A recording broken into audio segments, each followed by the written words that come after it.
Hello students. इस lecture में हम ब्लड अर्थात रक्त के बारे में अध्ययन करेंगे। रक्त एक प्रकार का तरल संयोजी ऊतक होता है तथा ऑक्सीजनेटेड ब्लड अर्थात ऐसा ब्लड जिसमें ऑक्सीजन होती है वह मेटेलिक रेड कलर का होता है, जबकि deoxygenated blood dark red colour का होता है। ये हल्का सा क्षारीय तरल होता है और इसकी पीएच लगभग 7.36 से 7.45 होती है। इसकी एक विशिष्ट गंध होती है तथा ये स्वाद में सॉल्टी होता है। रक्त शरीर का लगभग 8% भार बनाता है और एक 70 किलोग्राम के मनुष्य के शरीर में लगभग 5 से 6 लीटर ब्लड पाया जाता है। रक्त की स्पेसिफिक ग्रेविटी अर्थात विशिष्ट गुरुत्व 1.050 से 1.060 होता है, अर्थात ये जल से लगभग 5 गुना अधिक विस्कस या शान होता है। हम इसके कॉम्पोजिशन की बात करें, अगर संगठन की बात करें तो इस चार्ट में आप देख सकते हैं कि इसमें रक्त के डिफरेंट कंपोनेंट दिए गए हैं। मेनली हम रक्त को तरल और रक्त कणिकाओं दो भागों में डिवाइड करते हैं। तो उसका तरल भाग होता है वो प्लाज्मा कहलाता है, जो कि लगभग 55% भाग होता है रक्त का, और दूसरा जो भाग है वो है रक्त कणिकाएँ, जो कि लगभग 45% भाग बनाते हैं रक्त का। प्लाज्मा के बारे में भी आगे अध्ययन करेंगे। प्लाज्मा आगे हम इसको एनालाइज करें तो ये जल और सॉलिड पदार्थ का बना होता है। रक्त कणिकाओं की हम बात करें तो उसमें आरबीसी अर्थात लाल रक्त कणिकाएँ, डब्ल्यूबीसी अर्थात श्वेत रक्त कणिकाएँ और ब्लड प्लेटलेट्स ये पाए जाते हैं। ल्यूकोसाइट अर्थात डब्ल्यूबीसी या श्वेत रक्त कणिकाएँ आगे कणिकीय और अकणिकीय प्रकार की होती है, और कणिकीय प्रकार की कणिकीय जो डब्ल्यूबीसी होती है वो भी आगे 3 प्रकार की होती है, एसिडोफिल, बेसोफिल और न्यूट्रोफिल। और अकणिकीय अर्थात अग्रेनुलर डब्ल्यूबीसी 2 प्रकार की होती है, लिम्फोसाइट और मोनोसाइट। अब हम सबसे पहले प्लाज्मा की बात करें तो जैसा कि मैंने बताया भी कि प्लाज्मा लगभग 55% भाग बनाता है रक्त का। ये नॉन लिविंग और कलरहीन रंगहीन तरल होता है। इसका लगभग 91 से 92% भाग जल से बना होता है, जबकि 8 से 9% भाग सॉलिड होता है। और सॉलिड्स 2 प्रकार के होते हैं, एक तो अकार्बनिक या इनऑर्गेनिक जो कि लगभग 0.9% भाग बनाते हैं, और दूसरा ऑर्गेनिक जो कि 8% भाग बनाते हैं। ऑर्गेनिक घटक की हम बात करें, प्लाज्मा के ऑर्गेनिक घटक की, कार्बनिक घटक की, तो उसमें proteins, hormones, glucose, enzymes, excretory products, nutrients आदि पाए जाते हैं। हम प्रोटीन्स की बात करें प्लाज्मा प्रोटीन की तो 6 से 8% भाग बनाते हैं प्लाज्मा का, और लगभग 200 से 300 ग्राम प्रोटीन्स प्लाज्मा में पाया जाता है। प्लाज्मा का जो रक्त में कार्य होता है वो होता है ऑस्मोटिक प्रेशर को बनाए रखना कैपिलरीज के वॉल के अक्रॉस, और ये रक्त को विस्कोसिटी प्रदान करता है। अब प्रोटीन्स की हम बात करें तो इसमें एल्बुमिन, ग्लोबुलिन, फाइब्रिनोजन और प्रोथ्रोम्बिन ये मुख्य प्रोटीन्स पाए जाते हैं। एल्बुमिन लगभग 4.7% भाग बनाता है, जो कि सबसे ज़्यादा मात्रा में पाया जाने वाला प्रोटीन होता है प्लाज्मा का। इसका मोलिकुलर वेट लगभग 69,000 डी होता है। इसका संश्लेषण लीवर में होता है और ये टेम्परेचर बढ़ने पर क्लोट हो जाता है, स्कंदित हो जाता है। दूसरा प्रकार का जो प्रोटीन है प्लाज्मा में पाया जाता है वो है ग्लोबुलिन। ग्लोबुलिन लगभग 1.5% भाग बनाता है प्लाज्मा का, और इसका मोलिकुलर वेट लगभग 90,000 से 13 लाख के आसपास इसका मोलिकुलर वेट होता है। ये जल में घुलनशील होता है और टेम्परेचर बढ़ने के साथ इसमें क्लोटिंग नहीं पाई जाती है। जो ग्लोबुलिन होते हैं वो आगे अल्फ़ा 1 और अल्फ़ा 2 ग्लोबुलिन, बीटा ग्लोबुलिन और गामा ग्लोबुलिन प्रकार के होते हैं। तीसरा जो इम्पोर्टेंट प्रोटीन है प्लाज्मा का वो है फाइब्रिनोजन, जो कि लगभग 0.3% भाग बनाता है। ये ग्लाइकोप्रोटीन्स है तथा इसकी जो प्रकृति है वो ग्लोबुलिन के समान होती है। इसका जो मोलिकुलर वेट है आणविक भार वो होता है लगभग 3,40,000 और इसका निर्माण लीवर में होता है और इसका जो रोल होता है वो ब्लड प्रोटीन में अर्थात रक्त के स्कंदन में होता है। उसके अलावा एक और महत्वपूर्ण जो प्रोटीन है प्लाज्मा में पाया जाने वाला वो है प्रोथ्रोम्बिन। प्रोथ्रोम्बिन लगभग 0.4% भाग बनाता है प्लाज्मा का और ये लीवर में बनता है तथा क्लोटिंग के समय फैक्टर 2 के रूप में कार्य करता है। अब प्रोटीन्स जो होते हैं एल्बुमिन, ग्लोबुलिन, फाइब्रिनोजन और प्रोथ्रोम्बिन, इनके अलावा प्लाज्मा में न्यूट्रिएंट मटेरियल भी पाए जाते हैं जो कि कार्बोहाइड्रेट, अन्य प्रोटीन या amino acids, fat, glucose, fatty acid, glycerol, vitamins आदि के रूप में होते हैं। इसके अलावा कुछ ऑर्गेनिक वेस्ट प्रोडक्ट भी होते हैं जैसे urea, uric acid, creatine, creatinine, ammonia, जो जिनका कि निर्माण, इन सब का निर्माण लीवर में होता है। इसके अलावा कुछ हार्मोन्स भी होते हैं रक्त प्लाज्मा में घुले हुए और कुछ एंटीबॉडीज़ भी होती है जो कि स्प्लीन और लिम्फ ग्लैंड में बनती है। ये तो है इम्पोर्टेंट कार्बनिक घटक प्लाज्मा के। और इनऑर्गेनिक घटक की हम बात करें तो उनमें मिनरल साल्ट होते हैं जो कि 0.91% के आसपास इसका भाग बनाते हैं। इनमें जो महत्वपूर्ण होते हैं मिनरल साल्ट में वो है सोडियम क्लोराइड जो कि मैक्सिमम होता है। इसके अलावा sodium bicarbonate, potassium ion, calcium ion, magnesium ion, phosphate ion, bicarbonate ion आदि इसमें पाए जाते हैं। मिनरल साल्ट्स के अलावा प्लाज्मा में कुछ गैसेस भी घुले होती है जैसे O2, CO2 और नाइट्रोजन एट्सेट्रा। प्लाज्मा के बाद हम बात करते हैं रक्त कणिकाओं की अर्थात ब्लड कॉर्पसेल्स की। तो हमने इस चार्ट में देख रहे हैं कि WBC, RBC और प्लेटलेट ये रक्त कणिकाएँ रक्त में पाई जाती है। सबसे पहले हम RBC की बात करते हैं तो RBC को इरिथ्रोसाइट्स भी कहा जाते हैं। ये लाल रक्त कणिकाएँ होती है। ल्यू वन होक ने सबसे पहले इनको ऑब्जर्व किया था। ये लगभग सभी वर्टिब्रेट्स में पाई जाती है, कुछ को छोड़ के जैसे लेप्टोसिफिलस लार्वा जो ईल का होता है उनको छोड़ के। इसके शेप की हम बात करें तो ये ओवल, बाइकॉन्वेक्स और न्यूक्लिएटेड होती है वर्टिब्रेट्स में, जबकि मैमल्स में इसका स्ट्रक्चर थोड़ा डिफरेंट होता है। मैमल्स अर्थात स्तनधारियों में ये ओवल नहीं होती बल्कि सर्कुलर होती है, बाई कॉनकेव होती है अर्थात उभयावतल होती है और ये नॉन न्यूक्लिएटेड होती है अर्थात इनमें न्यूक्लियस नहीं पाया जाता है। इसके जो अपरिपक्व रूप होते हैं उनमें ज़रूर न्यूक्लियस पाया जाता है, लेकिन जब परिपक्व जो RBC होती है मैमल्स की उसमें न्यूक्लियस नहीं पाए जाते हैं। इसके बाद है लामा और कैमल, इनमें ये RBC न्यूक्लिएटेड होती है और ओवल भी होती है। इसके साइज़ की हम बात करें RBC की तो जो मैक्सिमम साइज़ होता है वो एम्फीबिया में होता है वर्टिब्रेट में, और मैमल्स में जो मैक्सिमम साइज़ होता है वो होता है एलिफेंट में, और ह्यूमंस में लगभग इसका साइज़ होता है 7.5 to 8.5 माइक्रोन।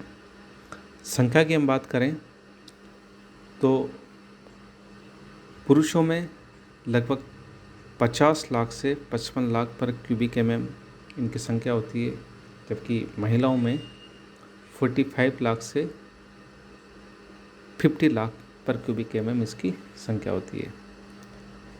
इनका जो सिंगल अगर कॉर्पसल की बात करें तो येलो पेल होती है, लेकिन जब ये अधिक मात्रा में होती है तो रेड कलर की दिखाई देती है। ये चारों ओर से सेमी परमेबल मेम्ब्रेन जो लिपोप्रोटीन की बनी होती है उसके द्वारा घिरी हुई होती है। इनमें nucleus, endoplasmic reticulum, centriole, Golgi complex, mitochondria जो एडवांस स्टेज होती है, मैच्योर स्टेज, उनमें नहीं पाए जाते हैं। ये सॉफ्ट और फ्लेक्सिबल होती है।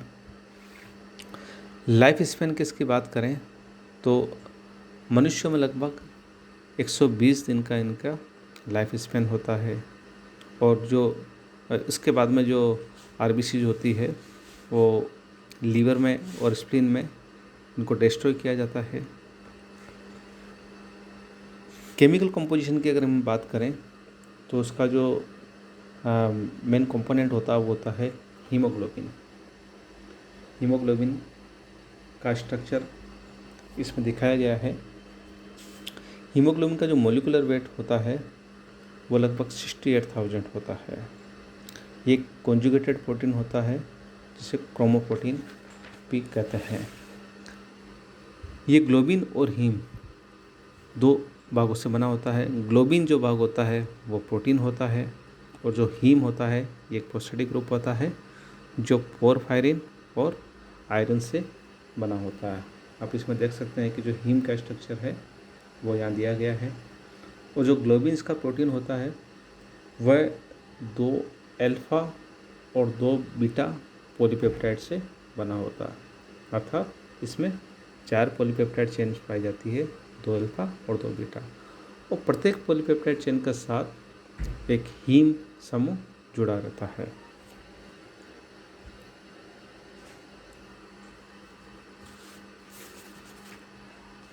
आरबीसी के बाद हम बात करते हैं डब्ल्यूबीसी की, अर्थात श्वेतरक्त कणिकाओं की। श्वेतरक्त कणिकाएँ अनियमित आकार की होती है। ये कलरलेस होती है, रंगहीन होती है, इसलिए इनको ल्यूकोसाइट कहते हैं। और कुछ प्रकार की जो श्वेतरक्त कणिकाएँ होती है वो बैक्टीरिया को एंगल्फ करती है, इसलिए इनको फेगोसाइट्स भी बोलते हैं। ए ग्रेनुलर अर्थात अकणिकीय श्वेतरक्त कणिकाएँ होती हैं, इनका निर्माण स्प्लीन में, लिम्फ नोड में, टॉन्सिल आदि जगह होता है। और जो ग्रेनुलर अर्थात कणिकीय ल्यूकोसाइट होती है वो अस्थि मज्जा में बनती है। इनके स्ट्रक्चर की हम बात करें तो इनमें सेंट्रियोल और न्यूक्लियस प्रेजेंट होता है। लेकिन जो मैच्योर जो सेल्स होती है डब्ल्यूबीसी वो डिवाइड नहीं होती है। संख्या की हम बात करें तो लगभग एक 6,000 से 10,000 तक, अर्थात एवरेज 7,000 हम मान सकते हैं पर क्यूबिक mm इनकी संख्या होती है। बच्चों में इनकी संख्या अधिक होती है। इनको हम आगे पहले ग्रेनुलर और एग्रेनुलर श्वेतरक्त कणिकाओं में डिवाइड कर सकते हैं। यहाँ स्ट्रक्चर में देख सकते हो आप, ग्रेनुलर और एग्रेनुलर श्वेतरक्त कणिकाओं में डिवाइड कर सकते हैं। और जो ग्रेनुलोसाइट होती है ग्रेनुलर, उनको आगे न्यूट्रोफिल, इयोसिनोफिल और बेसोफिल, यहाँ देख सकते हैं आप डायग्राम, न्यूट्रोफिल, इयोसिनोफिल और बेसोफिल 3 प्रकार में सब डिवाइडेड करते हैं। और जो एग्रेनुलर ल्यूकोसाइट होती है अर्थात अकणिकीय, उनको लिम्फोसाइट और मोनोसाइट 2 प्रकार में डिवाइड करते हैं। ग्रेनुलर ल्यूकोसाइट अर्थात कणिकीय श्वेतरक्त कणिकाओं की बात करें तो इनका निर्माण रेड बोन मैरो में होता है। और इनमें जो न्यूक्लियस होता है वो पालित होता है और ये टोटल आरबीसी के लगभग 75% भाग बनाती है। इनमें कुछ विशिष्ट ग्रेन्यूल्स अर्थात कणिकाएँ पाई जाती है। ये 3 प्रकार की होती है। पहले ये बात करते हैं न्यूट्रोफिल, ये जो कि 60 से 70% डब्ल्यूबीसी बनाती है और इनका लाइफ स्पैन लगभग 30 घंटे होता है। इनका डायमीटर जो होता है व्यास वो लगभग 12 से 15 माइक्रोन होता है। और इनमें जो न्यूक्लियस होता है वो 2 से 5 लोब्स अर्थात पालियों से बना होता है, इसलिए इन्हें पॉलीमॉर्फोन्यूक्लियर न्यूक्लियोसाइड्स कहते हैं। ये एसिडिक और एल्कलाइन दोनों प्रकार के डाई जो होते हैं रंजक उसको एब्जॉर्ब करती है और तथा न्यूट्रल पर्पल कलर प्रोड्यूस करती है। लगभग 3% जो न्यूट्रोफिल्स होती है फीमेल्स की, उनमें सेक्स क्रोमोसोम जो होता है वो न्यूक्लियर लोब से एक स्टॉक द्वारा अटैच होता है, जिसे ड्रम स्टिक क्रोमोसोम कहते हैं। इनमें अमीबॉइड मूवमेंट्स पाया जाता है। उनका कार्य, जो मुख्य कार्य होता है, वो शरीर को जो बैक्टीरिया होते हैं हार्मफुल, उनके अगेंस्ट बचाना। दूसरी प्रकार की जो डब्ल्यूबीसी होती है वो है इओसिनोफिल्स। इओसिनोफिल जो कि नॉन फेगोसाइटिक होती है तथा 1 से 4% डब्ल्यूबीसी बनाती है। इनका लाइफ स्पेन होता है वो 8 से 12 डेज होता है। उनका डायमीटर होता है व्यास वो 10 से 15 माइक्रोन होता है। इनमें जो न्यूक्लियस होता है उसमें 2 लोब पाए जाते हैं जो कि आपस में एक कनेक्ट होते हैं इस्थमस द्वारा। इनके फंक्शन की हम बात करें तो उनका जो फंक्शन होता है वो होता है detoxification and destruction of protein of toxic type. जो टॉक्सिक प्रकार के जो प्रोटीन होते हैं उनका डिटॉक्सिफिकेशन करना, उनको डिस्ट्रक्शन करना। इसके अलावा जो तीसरा टाइप है ग्रेनुलोसाइट का वो है बेसोफिल्स। ये भी नॉन फेगोसाइटिक होती है तथा टोटल डब्ल्यूबीसी का 0.5 to 4% भाग बनाती है। इनका लाइफ स्पेन 12 से 15 दिन होता है। उनका डायमीटर जो होता है वो 8 से 12 माइक्रोन होता है। इनमें जो न्यूक्लियस होता है वो लगभग एस शेप का होता है, जो कि 2 से 3 लोब्स का बना होता है। इनमें जो साइटोप्लाज्मिक जो ग्रेनुल होते हैं वो एल्कलाइन या बेसिक डाई को एब्जॉर्ब करते हैं तथा डार्क ब्लू और पर्पल कलर से स्टेन होते हैं। इनके फंक्शन की बात करें तो ये एक्टिवली अमीबॉइड होती है और तथा छोटे पार्टिकल्स जैसे कार्बन आदि को ये इंजेस्ट कर सकती है। ग्रेनुलर ल्यूकोसाइट के बाद हम बात करते हैं एग्रेनुलर ल्यूकोसाइट, अर्थात अकणिकीय क्षेत्र कणिकाएँ, जो कि लगभग टोटल ल्यूकोसाइट का 25 से 30% भाग बनाती है। इनमें जो ग्रेनुल होते हैं वो नॉन स्पेसिफिक होते हैं या बहुत कम होते हैं और न्यूक्लियस जो इनका होता है वो गोलाकार या किडनी शेप का होता है। इनका निर्माण थाइमस, स्प्लीन या लिम्फ ग्लैंड में होता है। ये 2 प्रकार की होती है, लिम्फोसाइट और मोनोसाइट। लिम्फोसाइट ये नॉन फेगोसाइटिक होती है, अर्थात ये फेगोसाइटोसिस नहीं करती है और ये लगभग 20 से 25% डब्ल्यूबीसी लिम्फोसाइट होती है। इनका जो डायमीटर होता है वो 8 से 16 माइक्रोन होता है तथा इनका साइटोप्लाज्म बेसोफिलिक होता है और ये लिम्फेटिक टिश्यू में बनती है। ये 2 प्रकार की होती है, तो स्मॉल लिम्फोसाइट जो कि 8 माइक्रोन डायमीटर की होती है, इनमें न्यूक्लियस बड़ा और स्फेरिकल होता है। दूसरा जो इसका प्रकार है लिम्फोसाइट का वो है लार्ज लिम्फोसाइट यानी बड़ी लिम्फोसाइट। इनका आकार बड़ा होता है, लगभग 12 माइक्रोन इनका डायमीटर होता है। इनमें जो न्यूक्लियस होता है वो सामान्यतः किडनी के शेप का होता है। इनके फंक्शन की हम बात करें लिम्फोसाइट की, तो ये जो लिम्फोसाइट जो होती है वह इम्यूनिटी से संबंधित होती है तथा बीटा व गामा ग्लोबुलिन का निर्माण करती है, अर्थात एंटीबॉडीज का निर्माण करती है। इसके अलावा ये जो घाव के बढ़ने को या इंजरी के ठीक होने में भी इनका रोल होता है। दूसरा जो प्रकार होता है एग्रेनुलर ल्यूकोसाइट का वो है मोनोसाइट्स। मोनोसाइट्स ये फेगोसाइटिक होती है और ये टोटल ल्यूकोसाइट या डब्ल्यूबीसी का 4 से 8% भाग बनाती है। ये सबसे बड़े साइज़ की डब्ल्यूबीसी होती है क्योंकि इनका जो आकार होता है वो 15 से 20 माइक्रोन डायमीटर होता है। इनमें जो न्यूक्लियस होता है वो एक साइड में पाया जाता है, अर्थात एक्सेंट्रिक होता है। ये रेटिकुलो एंडोथेलियल सिस्टम में इनका निर्माण होता है तथा इनका जो कार्य होता है वो न्यूट्रोफिल का समान होता है।